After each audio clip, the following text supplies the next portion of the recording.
மீகா 7:15 நீ எகிப்து தேசத்திலிருந்து புறப்பட்ட நாளிலே நடந்தது போலவே உன்னை அதிசயங்களை காண பண்ணுவேன். ஆமாங்க, இஸ்ரவேல் ஜனங்கள் எல்லா காரியத்துக்கும் முறுமுறுத்தார்கள். எல்லா காரியத்தையுமே அசட்டை பண்ணினார்கள். எல்லா காரியத்திற்கும் ஏதோ ஒரு குறை சொல்லிக்கிட்டே இருந்தாங்க. ஆனா அவர்களையே பத்திரமாய் பாதுகாத்து, அவர்களையே போஷித்து, அவர்களுக்கு தண்ணீர் கொடுத்து, அவர்களுக்கு ஆகாரம் கொடுத்து, அவர்களை பத்திரமாய் கானான் தேசத்துல கொண்டு போய் சேர்த்த ஆண்டவர் இன்றைக்கு உங்களை பார்த்து சொல்லுகிறார், உன்னை அதிசயங்களை காண பண்ணுவேன்னு சொல்லிட்டு.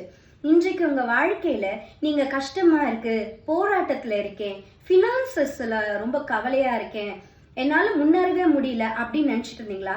இன்றைக்கு கர்த்தருடைய வார்த்தை உங்க மேல வருது, உங்களை அதிசயங்களை காண பண்ணுவேன்னு சொல்லிட்டு. முழு ஹிருதயத்தோட உங்களை ஏசப்பாட்ட கொடுங்க, ஏசப்பாவை நம்புங்க. அவரால் மட்டும்தான் என் வாழ்க்கையில ஒரு விமோச்சனம் கிடைக்கும், அவரால் மட்டும்தான் என் வாழ்க்கைக்கு நன்மை கிடைக்கும், அவரால் மட்டும்தான் என் வாழ்க்கையில பிரகாசத்தை நான் பார்ப்பேன், அவரால் மட்டும்தான் வெற்றியின் பாதை எனக்கு கிடைக்கும். நம்புங்க, கண்டிப்பா நான் சொல்றேங்க, உங்க வாழ்க்கையில அதிசயங்களை நீங்கள் பார்ப்பீர்கள். ஏசப்பா உங்களுக்கான செய்வார். God bless you.